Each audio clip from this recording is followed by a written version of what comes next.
orang yang senang mancing ini biasanya orang introvert. Dan pada saat mancing itu dia bukan sekedar mancing, dia mikir.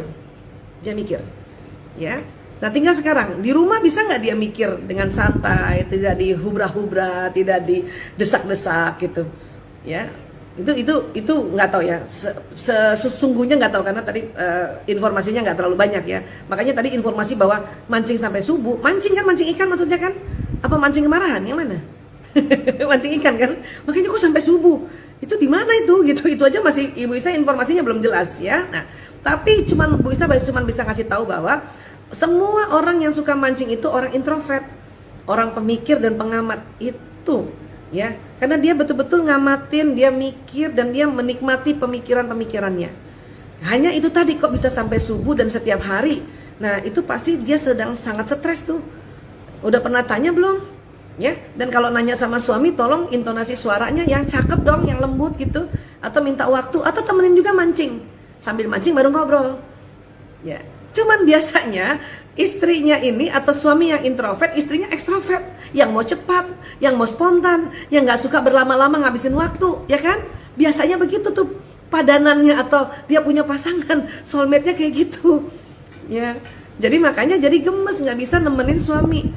Suami juga mungkin tertekan, suami juga mungkin bising kalau selalu didondor-dondor atau di pressure, makanya cari aman dia mancing.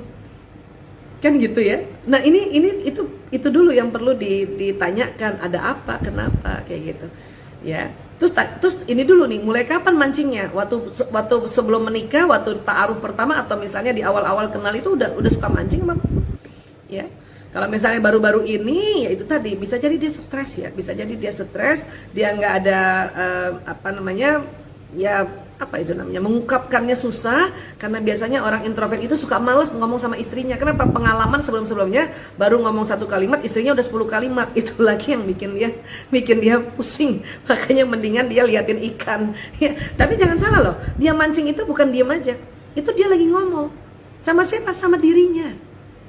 Dia sedang cari solusi itu. Dia sedang cari solusi.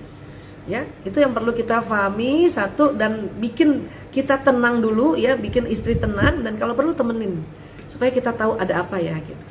Ya, walau alam bisa atau tidak, tetapi usahalah karena ini sebuah ikhtiar, dan inilah juga yang membuat nanti sang istri menjadi ladang amalnya ini, menemani suaminya mancing. Ya Allah, saya baru tahu tuh ada mancing sampai subuh. Di mana tuh juga nggak tahu ya. Jadi punten, jadi nggak bisa kebayang ya.